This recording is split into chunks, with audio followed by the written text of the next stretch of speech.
Welcome everyone to Maayan's annual Elul lecture. Does this sound perfect? Okay, great. Before we get started, I want to thank everyone for joining us this afternoon. I also want to thank and introduce our new Director of Education and Engagement, Talia Grinboim, over here, who joined Maayan last September, shortly after our last Elul lecture. She's been a wonderful addition to the organization and is extremely dedicated to providing meaningful learning opportunities to a broad range of students. It's been a difficult year since we gathered here last Elul, but we found comfort and purpose in learning together as a community. We're so excited to welcome Dr. Malka Simkovich back to Boston and to learn with her. I'll give you a brief bio. Dr. Malka Simkovich is the editor-in-chief of the Jewish Publication Society, as well as the author of 3 books and over 100 articles. Her latest book, Letters from Home, The Creation of Diaspora in Jewish Antiquity, was recently published in June 2024. She has been a Leon Charney Fellow at the Yeshiva University Center for Israel Studies, a Sacks Scholar for the Rabbi Jonathan Sacks Foundation, and a Kogod Research Fellow at the Shalom Hartman Institute. Dr. Simkovich served as the Crown Ryan Chair of Jewish Studies at Catholic Theological Union from 2014 to 2024. She speaks regularly to audiences across North America on topics related to Torah, Jewish history, and contemporary Jewish-Christian relations. Before Malka speaks, I would also like to thank Risa and Zev Gewurz for their sponsorship of this year's Elul lecture. Risa will say a few words about her father, Dr. Ralph Lobenberg, Zichrono Livracha, in whose memory we are learning tonight. Thank you.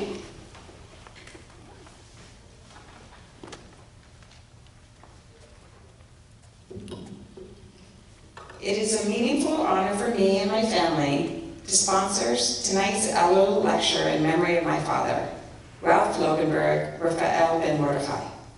It is especially meaningful that Dr. Malka Simkovich, our former neighbor in Brookline, is our scholar this evening. Thank you.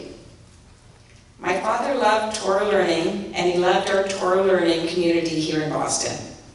Whenever he would visit, there was always a class or a lecture to go to, either at Maimonides School or Shul, or at Maayan, or at some other shul or organization. For years, Zev and I sponsored family learning at Maimonides School, one of my father's favorites in his memory. This Elul, it has been 18 years since my father passed. We are honored to mark this yahrzeit in this way by learning together with Maayan. May it be a merit, and may my father's memory be a blessing for all of us as we move towards the year ahead, which we hope and pray will be good and even sweet. Thank you.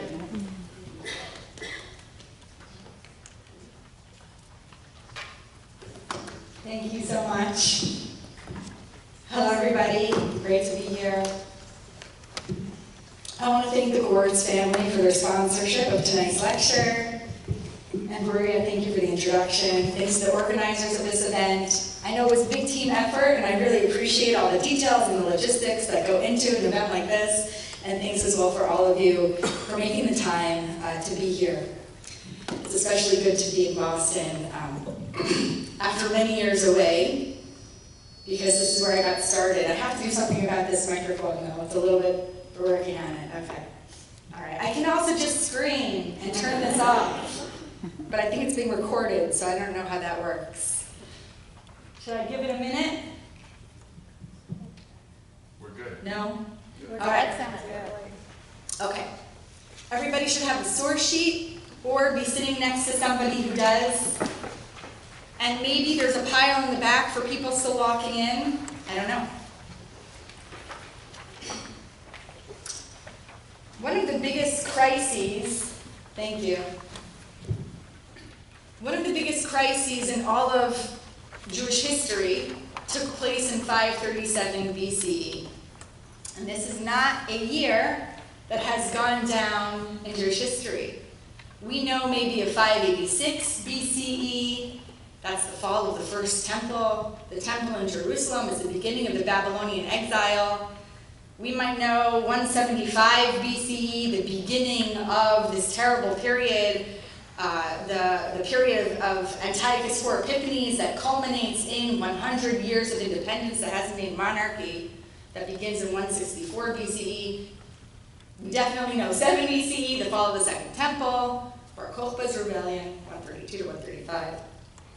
But what happened in 537 BCE that was such a turning point for the Jewish people?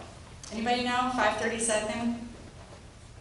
The years, of course, are going down. We're moving towards the year 1. What happened in 537 BCE that was such a crisis? Yes, sir. Cyrus's decree. Yes, and you do have a grandson whose name will remind you always of that important verse. Yes. All right. So this is the year, I do think I need to lower this a little bit, which follows Persia's defeat of Babylon. In 538 BCE, the Judahites have been in Babylonian exile, and when the Persian king Cyrus defeats Babylonia, he issues an edict to the Judahites. We'll call them the Judeans, later we'll call them the Jews. This is all very obnoxious that English language scholars do this, because these are just Yudim in Hebrew. But when we talk about the first temple, we say Judahites. When we talk about the second temple, we say Judeans. And then at some point we decide that they're Jews, but these are just Yudim. So in 538 BCE, Cyrus tells the Yudim in exile, you can go back to your ancestral homeland and you can rebuild your temple.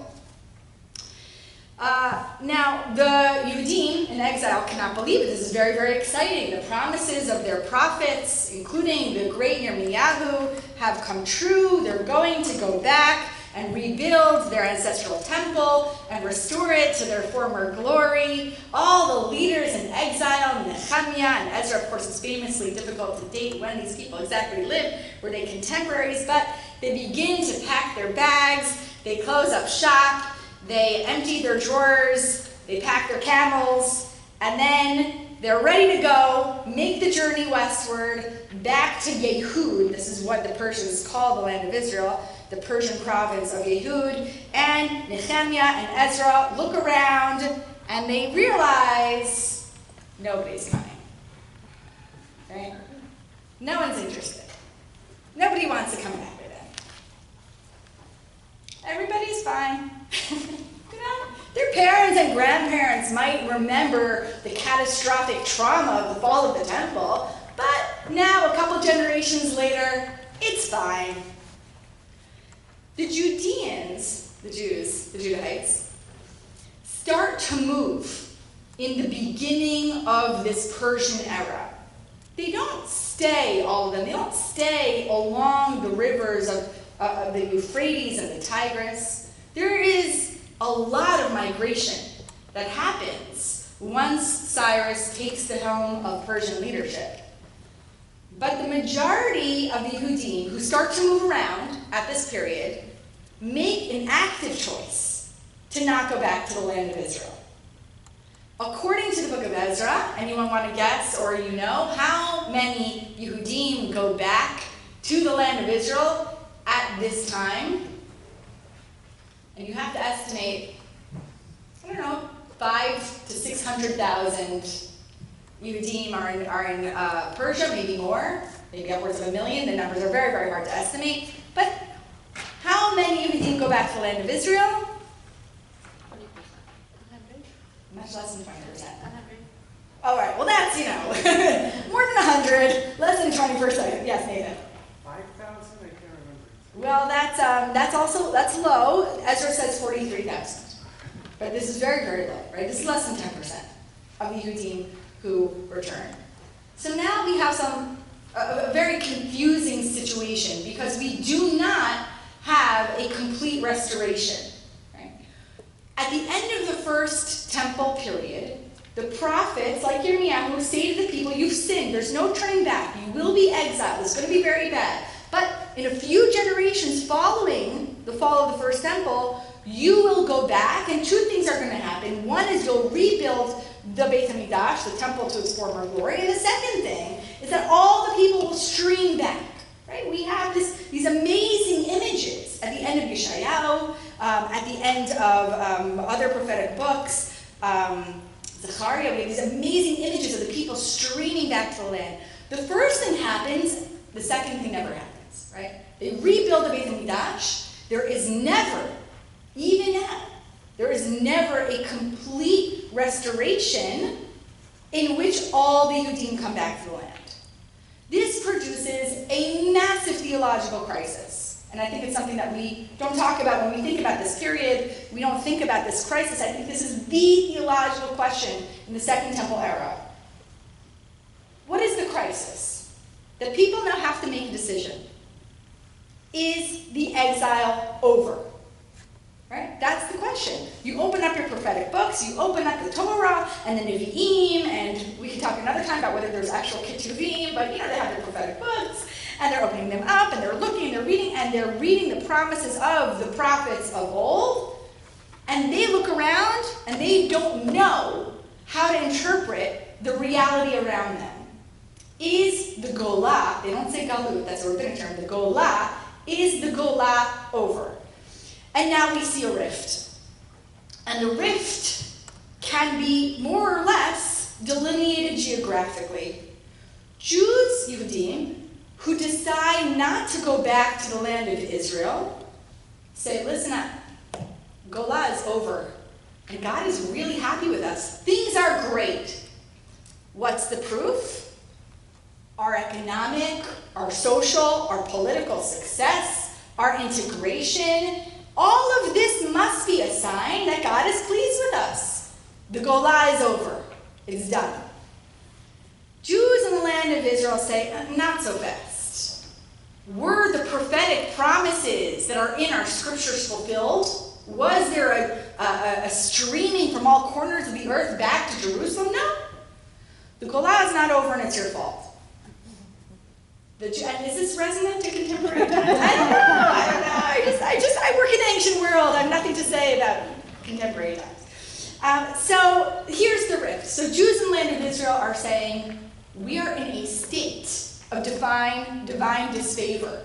God is unhappy with us because we did not use, and by we I mean you, Jews outside the land of Israel, did not use the opportunity to return to the land of Israel and galvanize a new period of divine favor. By the late 3rd century BCE, Jews living in the land of Israel give this idea a name, and the name is diaspora. This word is not a neutral word.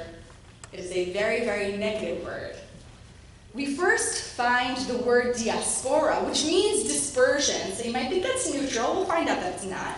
Diaspora in Greek means dispersion or dispersed seeds. Spore from the word spora, diaspora, you're sprinkling the seeds.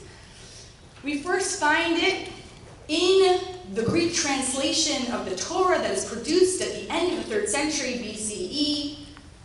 According to tradition, it's produced in Alexandria, in that little lighthouse island called Pharos off the coast of Alexandria by Judean Jews. And it's very important that these Jews, according to tradition, come from the land of Israel, but okay, we'll talk about that a little later. The word first appears in a translation of curses that we read yesterday, in yesterday's Torah portion. This is the very first time it appears. Judean Jews, or we'll say the translators of the Torah into Greek, invented the word diaspora to translate the passage of curses in Devarim. If you look at your source sheets, you will find, we don't very sadly have Greek on these source sheets, so you will not be able to use your high school classics education, but it's okay, you'll get the gist. When you look at the curses in Ki Tavo and Devarim Chavchet, you find this is a very unfamiliar passage to many because, of course, in Shul we read it very, very quietly and very, very quickly. But it's one of the most grim and vivid and detailed imaginings of what can happen when we violate the covenantal terms and God rejects us from the land. The passage opens with an image of the people fleeing in all directions. And we're told, in Dvarim Chavchet, B'derech echad teitzei, elav u'b'shiva derachim tanus l'fanav. You will march out against your enemy using a single road, but you will be overwhelmed by the enemy. You will flee from them by many roads. Vayita l'za'ava, and this is a very rare word. You will be, anybody know this word, za'ava? Some sort of confusion. Yeah, but a very negative, not just a confusion, but a horror, a source of shame. You will be a za'ava, you will be a horror to all the mamlechot haaretz, to all the kingdoms of the earth. What does it mean to be a horror? What are they going to be horrified by? They're going to look at the Israelites and say, look at how they've been abandoned by their own God. Look at how he's rejected them. And unprotected by their God, they'll be vulnerable, they'll be weak, they'll be ashamed. The Greek translates the phrase Vayita l'za'ava as essay and diaspora. You will be in dispersion. And in doing so, the translators of the Torah into Greek associate diaspora with horror and shame. It is not a neutral word.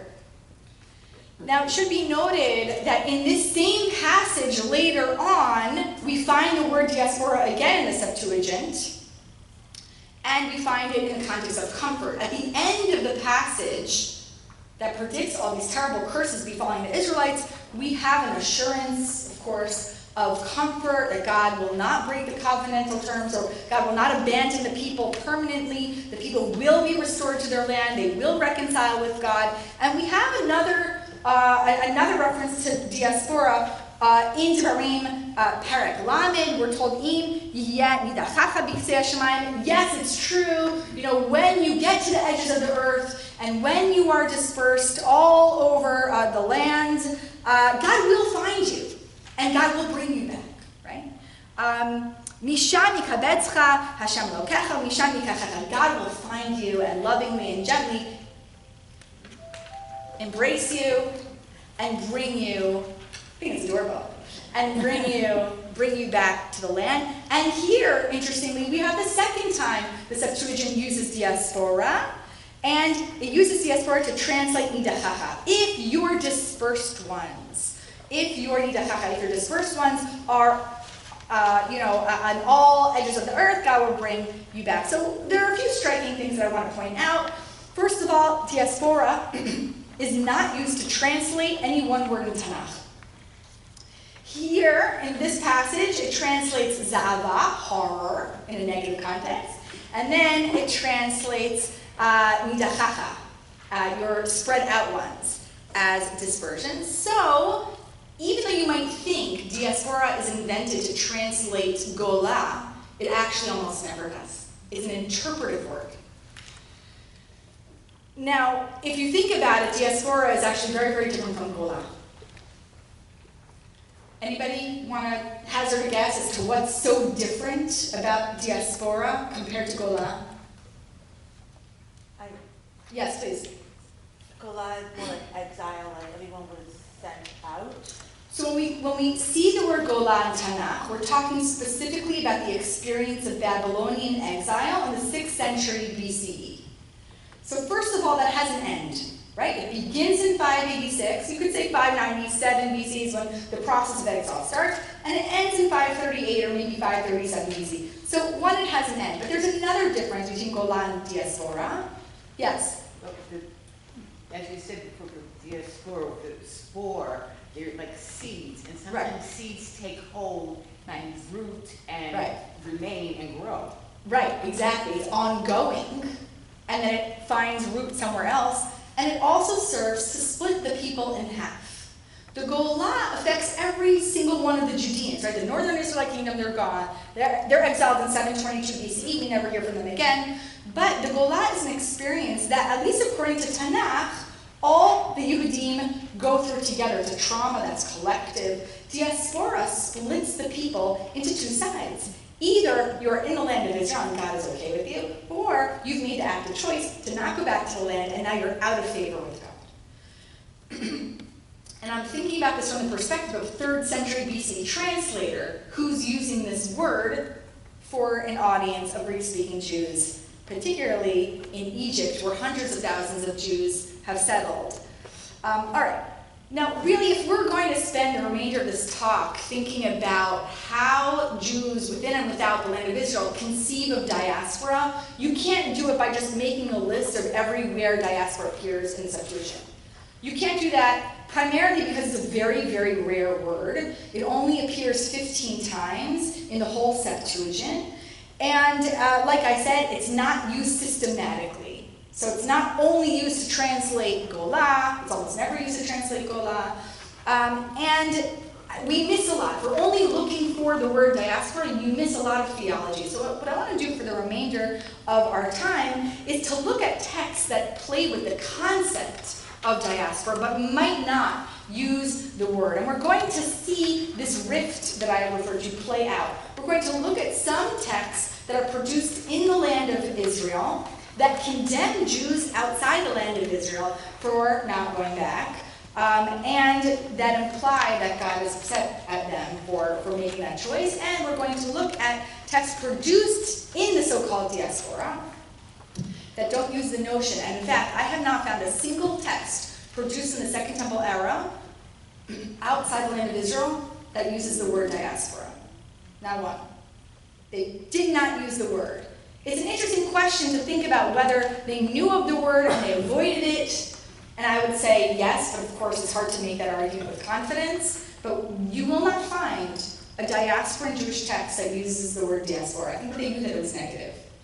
So let's look at some texts. And this is a big source sheet. We're not going to have time to do all of it. I've given you a little tasting menu of Judean texts, of diasporan texts. I don't have a good word to replace diaspora with, so I'll say it sometimes. And then if we have time, we'll talk a little bit about rabbinic contributions to this discourse. And I want to start with a few personal letters. These letters were written by Jewish authorities in Jerusalem to Jewish authorities in Alexandria. Alexandria is the crown jewel of the Hellenistic world in the 2nd century BCE. It's like the New York City. I went to Teaneck recently. I said it was the Teaneck of the ancient world. But I don't know. Maybe it was the Boston of the ancient world. It certainly was the intellectual heart. There was so much activity and so many ideas being generated, so many books being written. So it was a very academic place. Of course, you know of the famous libraries of Alexandria, the philosophical circles of Alexandria. And according to the early 1st century CE Jewish philosopher Philo of Alexandria, 20% of the city in the Hellenistic era was Jewish. Now, I don't know that he's walking around and taking a census, although Romans sometimes did that. It could be that he is inflating his numbers, as historians and philosophers liked to do in those times. But he does say that the city of Alexandria was divided like a pie into different slices, and there were five pizza slices. I'm not able to do this in my mind, but imagine 5. And each one is named after a letter of the Greek alphabet. So there's the Alpha neighborhood, Beta, Gamma, Delta, Epsilon. And he says all of Delta is Jewish, but you can find synagogues in every section of the city. So there's you might even say the Lower East Side vibe. Maybe that's how you understand the Delta neighborhood. I don't know. But the point is that in Egypt, in the 2nd and 1st centuries BCE, there are many Jews who are both identifying with all the intellectual activity that's coming at them from Greek and Roman circles, but also maintaining fealty to their ancestral traditions. They are not Hellenized Jews in the sense that they're assimilated. And that's a very important detail. Because I think we get it wrong sometimes when we think about Hanukkah. Either you were in Judea and you were loyal to your ancestral laws, or you were outside and we don't need to know about you anymore, because you're just practicing such a corrupted form of Judaism that's not even, it's not even authentic or legitimate. That's not the case. Simply not arguable.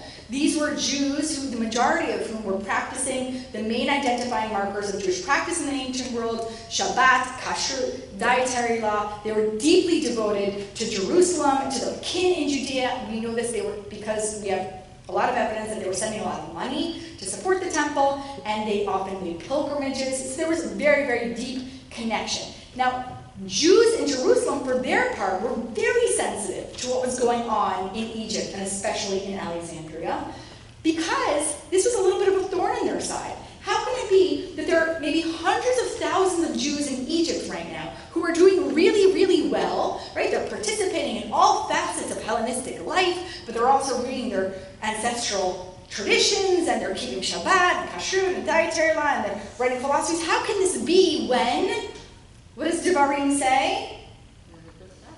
You cannot go back, right? You can't. It's not just that they're not in the land of Israel. It's that they're in the very place that is the symbolic antithesis to the land of Israel. The place where you cannot, according to Tanakh, according to so many of the biblical traditions, you cannot properly worship God. And now these Jews think that they're doing it right.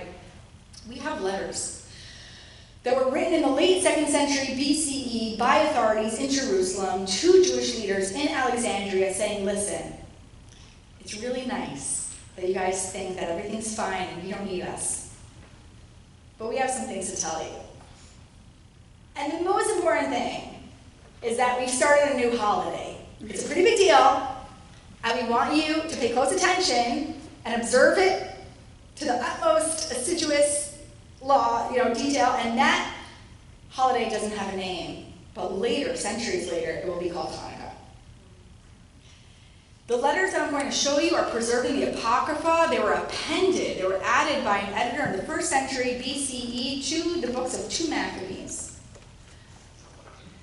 And probably what happened is that an editor was copying over the book of 2 Maccabees and knew of these letters and thought that they were thematically connected, and so added them to whatever manuscript he was, whatever papyrus or vellum, whatever scroll he was working with, and added, and that's how we have them today. So I want to take a look at these letters. And the first one is really a golden nugget because it is dated.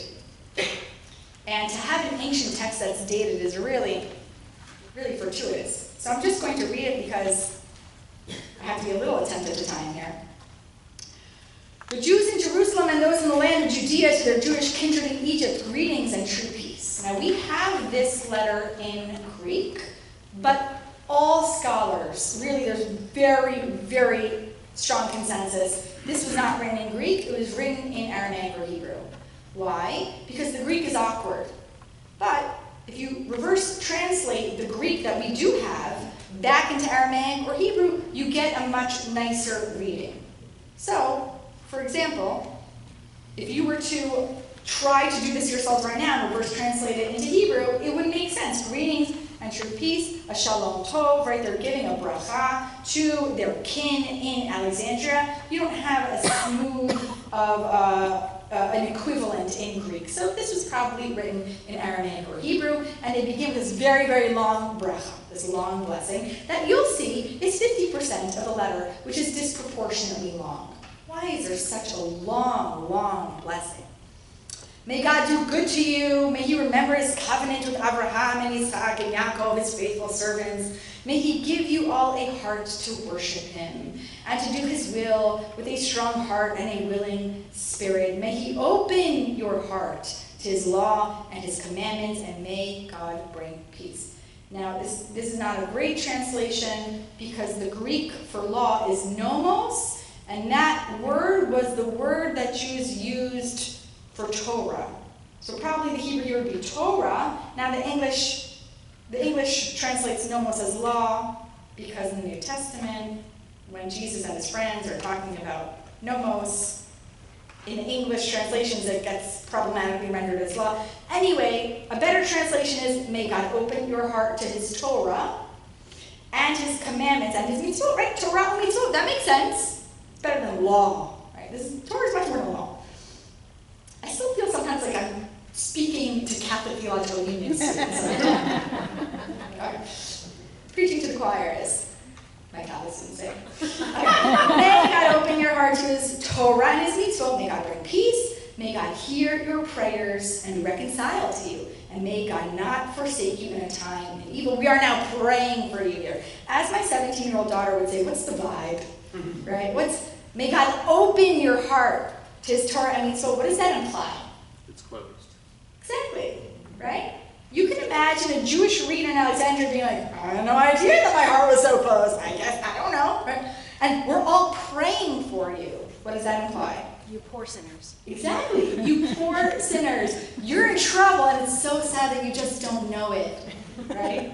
There is a kind of paternalism here. Of course, it's within the framing of kinship, concern, and love, but there is also, I would say, a paternalism in this bracha that you don't even know that you're in a state of divine disfavor. I'm not making anything temporary. I'm not. I'm just, we're in the 2nd century BC. Okay. All right. So that's the bracha. Now the second half of the letter is as follows. Gets a little complicated because the writers are going to cite an older letter that they sent to the Jews of Egypt. Back in the days of Demetrius, in the 169th year, we already wrote to you. In the critical distress that came upon us in those years after Jason, he was a bad Hellenized Jew, and his company revolted. This is in the period of Hanukkah, where you had a Jew named Jason who was allying with the Syrian Greeks and trying to desecrate the temple and encourage the abandonment of ancestral laws. So, and this is also a connection with 2 Maccabees, because 2 Maccabees opens up with a description of Jason and his sins. In any case, we told you the whole story about how this bad guy Jason revolted from the Holy Land and the kingdom, and he burned the gate and shed innocent blood. We prayed to the Lord and were heard. Again, this is a reference to the Hasmonean battles. We offered sacrifice and grain offering. We lit the lamps, right? We restored the temple after not having it for 3 years. We restored the temple in 164 BC. We told you the whole story. That will become known as Hanukkah. And now see to it, very awkwardly, they don't have a name for it yet, please keep the festival of booths in the month of Kislev. It's a little clunky. You can understand why that holiday name did not stick. That's what they're calling. They also call it the purification holiday. In any case, please keep this holiday, the festival of booths in the month of Kislev in the 188th year. We just have to pause and discuss the years for a second. How do we figure out what year this is? We wrote to you in the 169, and now it's 188. How do we figure out what the years? Anybody know? They're counting down from the Seleucids. All right, so they're counting down from 313 BCE, and so that dates this letter to 124 BCE, and the embedded letter to 142 BCE. So this is very interesting. We have 3 generations of Jews in Judea who are attentive to what's happening in Alexandria, right? The story of Hanukkah culminates, or they defeat the Syrian Greeks in 164 BCE, and they kind of wait for their kin in the diaspora, abroad, to acknowledge the great miracle that had happened at the temple by celebrating it annually as the Jews in the land of Israel were doing. But they give it 20 years and they realize, wait a second, our kin in Egypt are not recognizing the miracle for what it is. We need to write them a letter, which they do in 142 BCE. That's embedded in the middle of the letter. It's a little complicated. They write this letter in 142 BCE. They tell them the whole story. Maybe you didn't hear about it. They totally did. Maybe you didn't hear about this story, but this incredible thing happened to us. We lost control of the temple. The Syrian Greeks tried to wrest away our traditions and prohibited the observance of our ancestral laws, and we defeated them. And can you please observe this Sukkot in December holiday? And nothing happens. They give it another 20 years, and now in 124, or they give it 18 years, and now in 124 BC they say, we've given you a lot of time, so what's up with you not observing this holiday? Don't you understand the significance of what God has done for us and the centrality of Jerusalem and the temple in your own lives? That's letter number 1. Letter number 2. It's very complicated and longer. We're not going to be able to do this all inside, but I do want to point out a few features of letter number 2. First of all, it's later. It's written in around 102 BCE. So that gives us a 4th generation of Judeans in Jerusalem who are saying to themselves, what is going on with these Alexandrian Jews? Why are they not keeping this holiday? They've given it another 20 years. And 102 BC, they write another letter. And this time they name a person in Alexandria that they're writing to. They say, we're not just writing this open public letter for whoever seems to be, an active Jewish person in Egypt. We're writing to one leader in particular, and his name is Aristobulus. So they're writing to Aristobulus. Why? Well, Aristobulus is identified as a major player in Alexandrian politics. He is identified as the tutor of King Ptolemy, but he's also identified, if you look at the second line, as being member of the stock of the anointed priests. Why is that important? Why is it important that they're writing to a Jew in Alexandria who is of priestly descent? Yeah? Family, and not only that they're family, but where are the priests supposed to be? In the temple.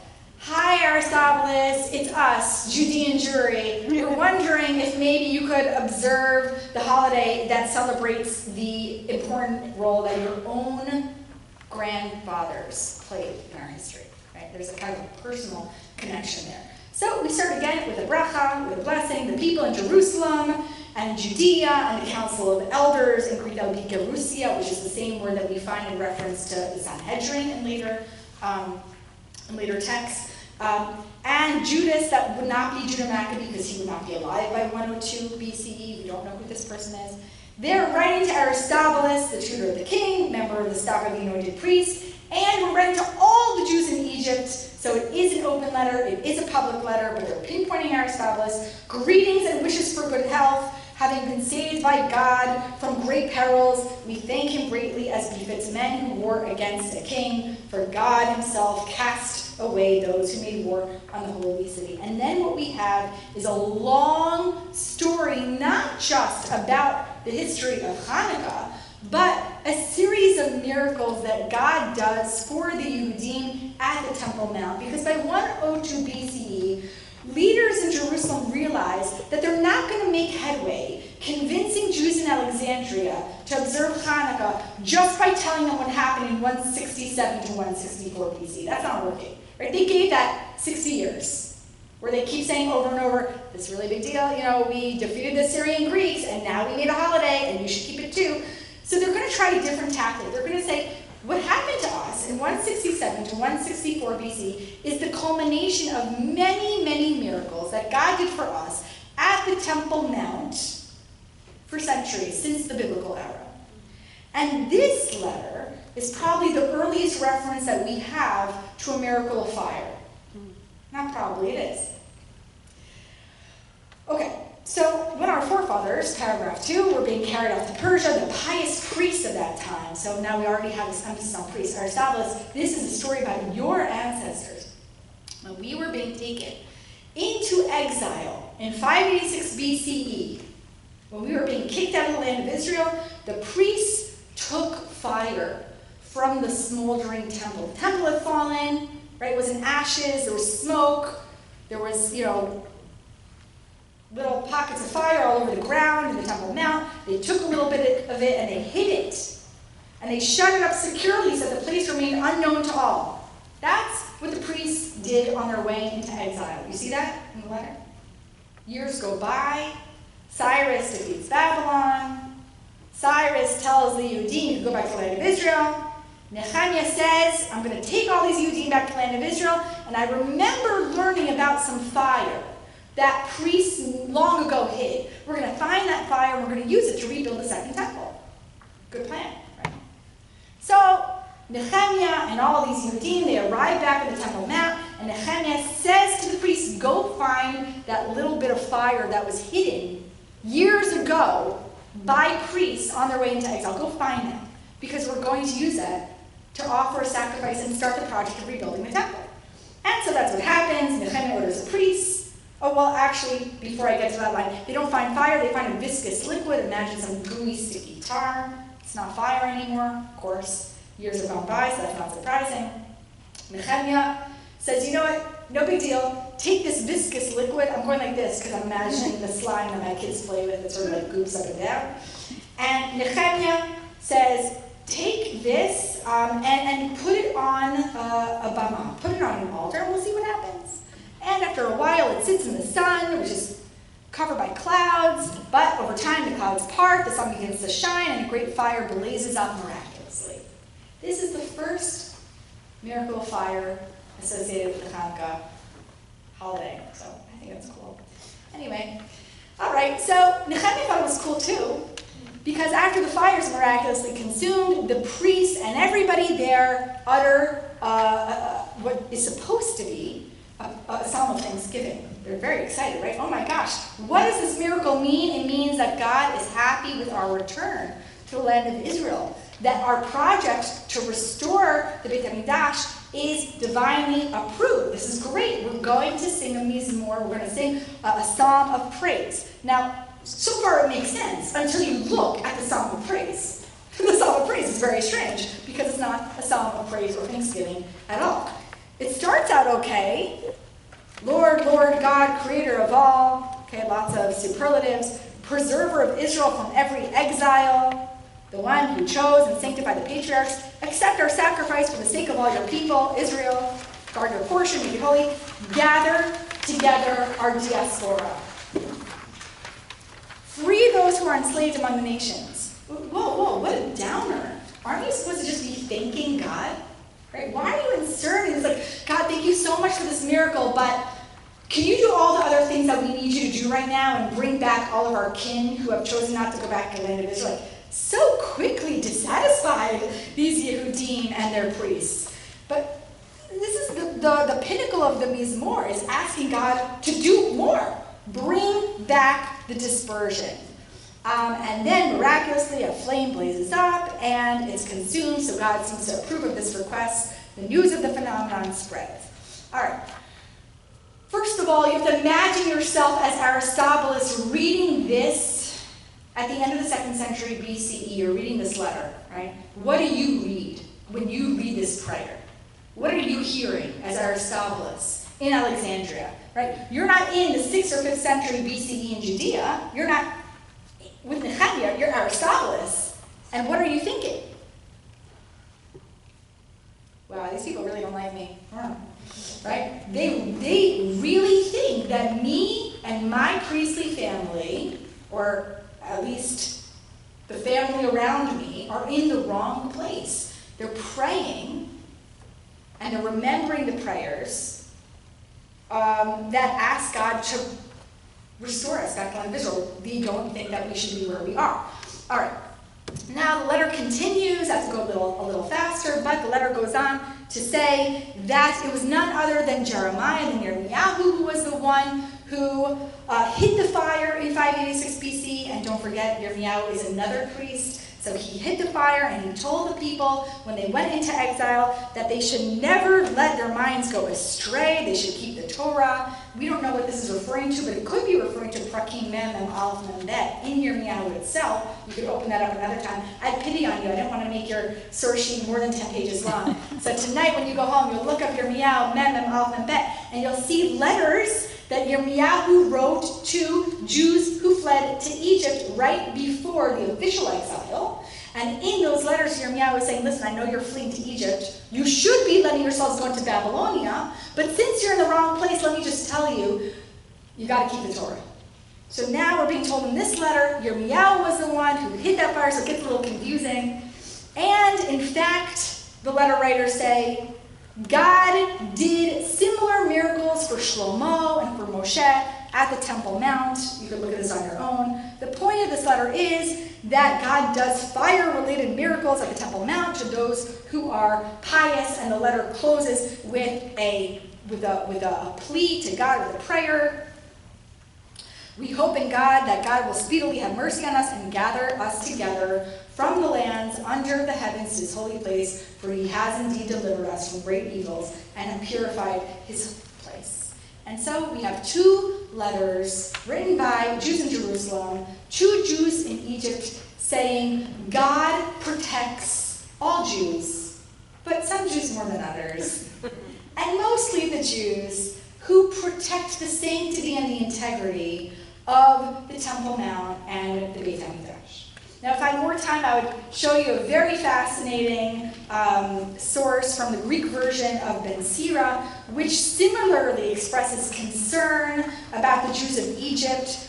Ben Sira is a book of wisdom that's written in Hebrew in the early 2nd century BC, and it's translated into Greek by the writer's son 2 generations later. That makes it contemporaneous with these letters. And the translator Ben Sira, the grandson who's translating Hebrew Ben Sira into Greek, adds a prologue and says, the reason why I'm translating my grandfather's work into Greek is because I visited Egypt and I got very concerned by Jews who claimed to be practicing an authentic version of their tradition, and in fact were not, because they did not have enough access to texts that tell them how to practice their laws.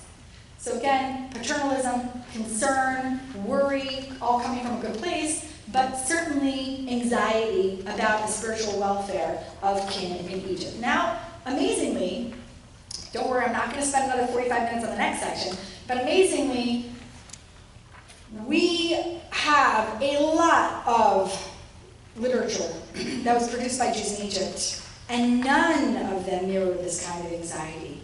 We have thousands of pages worth of documents produced by Jews in Egypt. They wrote and they wrote and they wrote. Now, many of us don't know those texts because they're not preserved in the Tanakh, but some of these texts are in the Apocrypha or in a collection that we call the Pseudepigrapha. The Pseudepigrapha is this massive collection of growing texts. Well, they're not growing today, but the Pseudepigrapha is a collection of ancient texts that it's hard to define.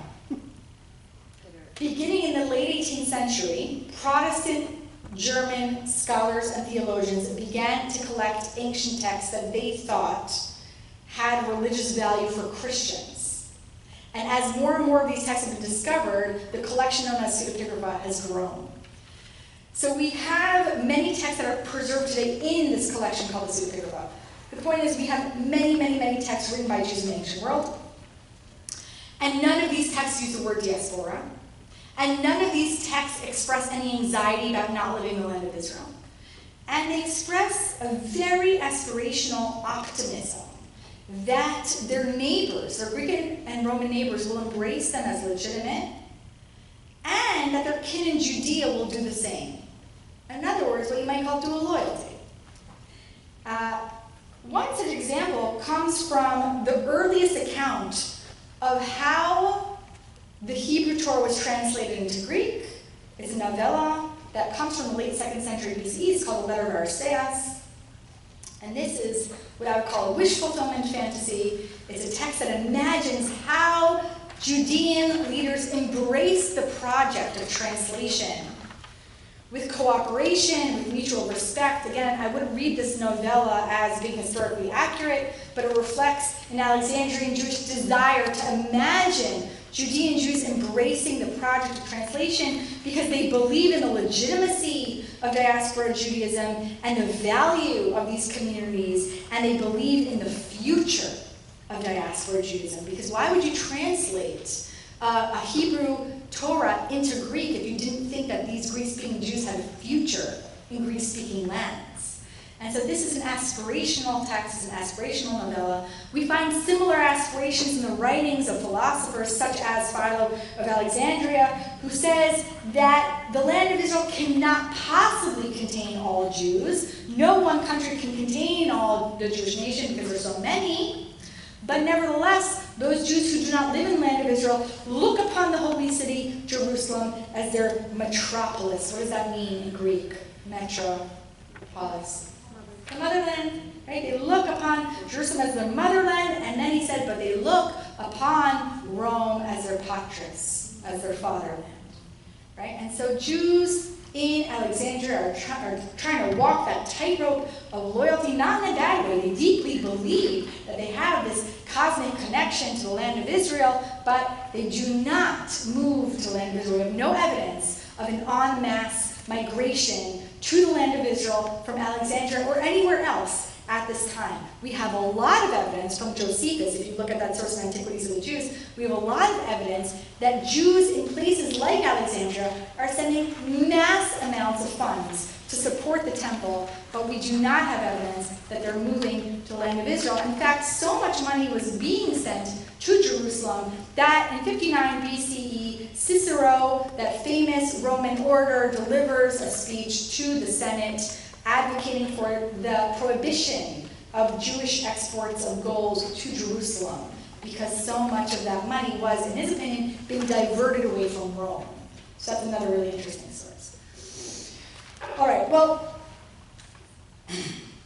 if you were to line up all of the texts produced in the land of Israel that engage with this question of what should we do with Jews abroad, and you were to line them up against all the texts produced outside the land of Israel about how Jews should relate to their motherland, there's a clear tension, right?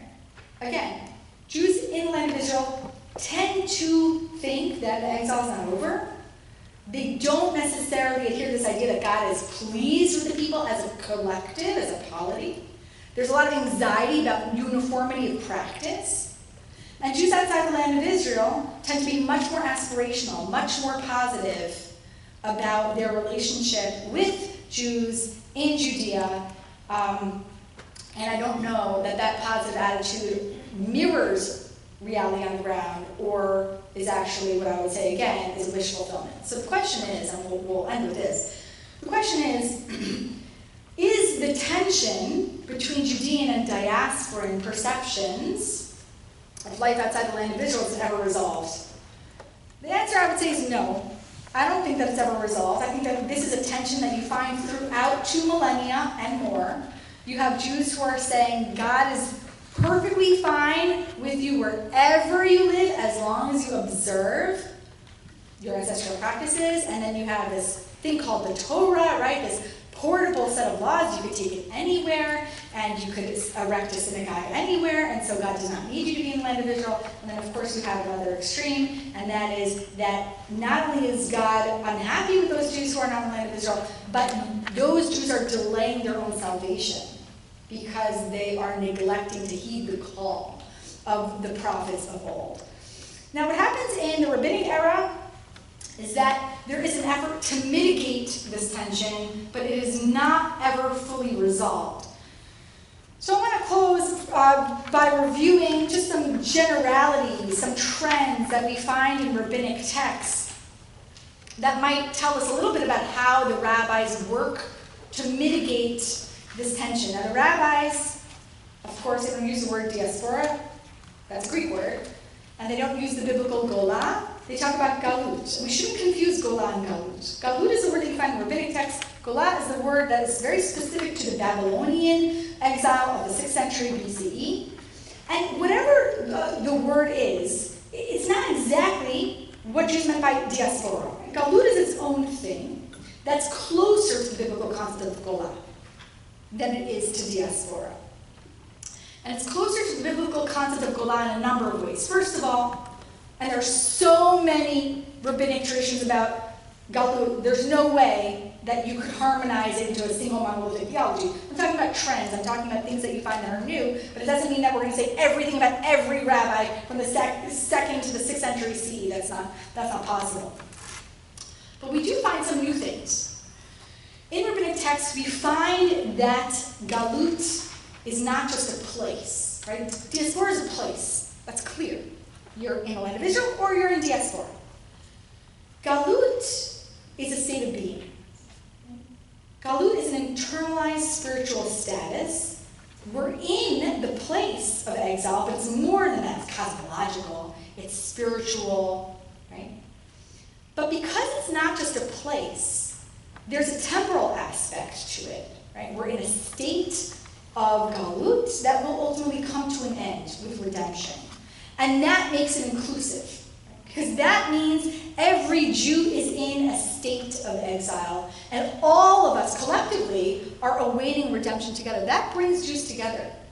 Whether they're living in the land of Israel, or they're living in Babylonia, or they're living along the Mesopotamian Levant, but not in the land of Israel, doesn't matter. They're all in a state of Galut together.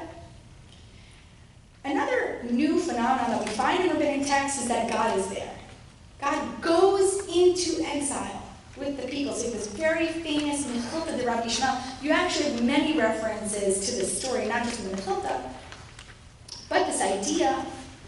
Here it's attributed to Rabbi Akiva. Right in the middle of that rabbinic text, wherever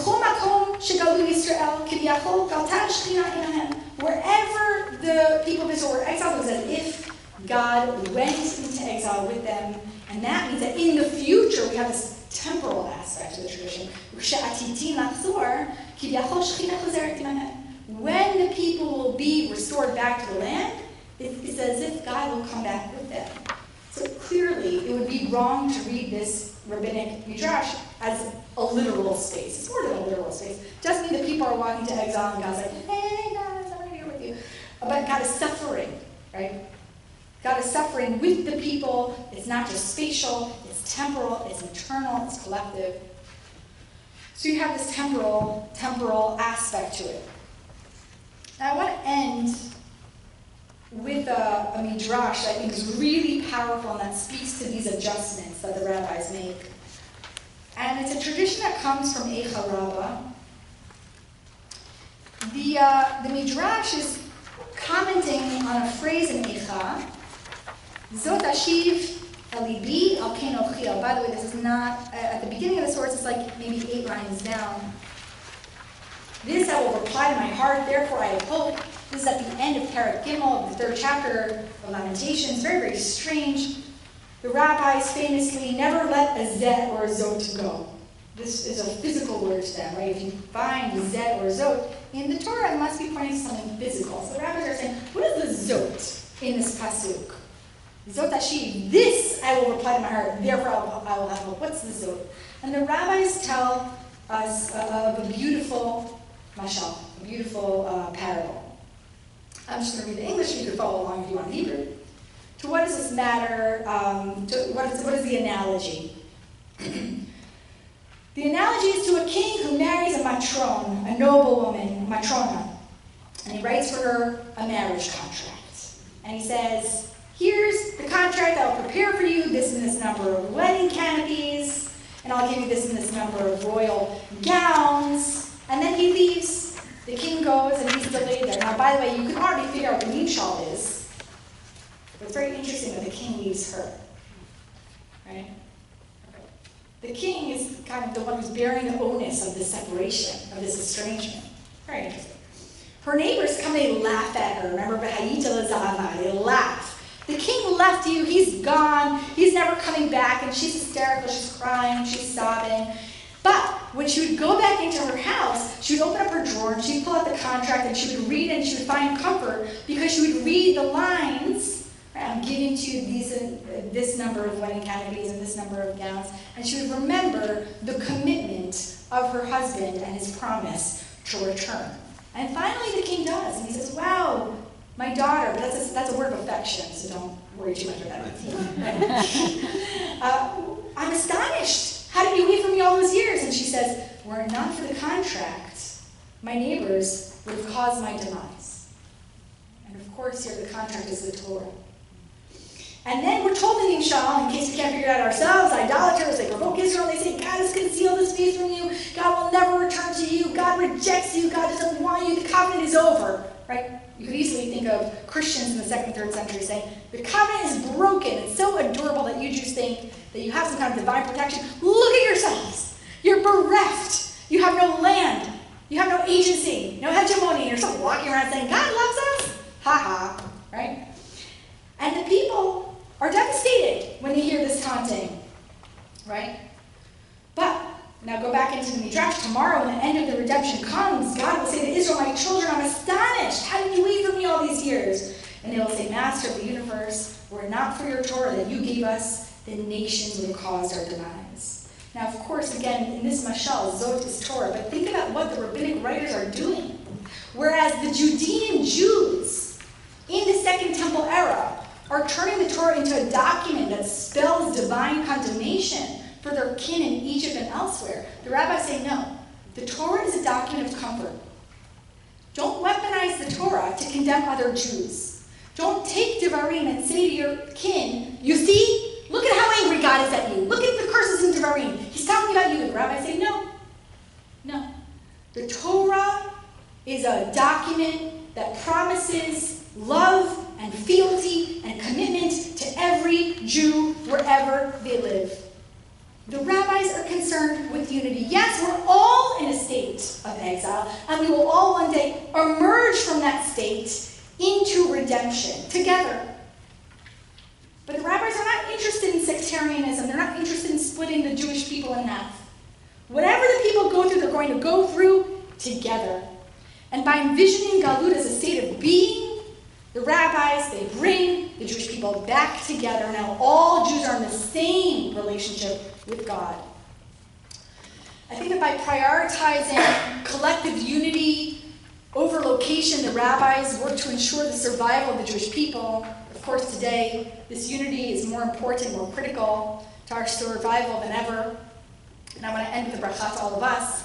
May the coming year bring us together, not in anguish and not in sorrow, but in celebration and joy. Thank you.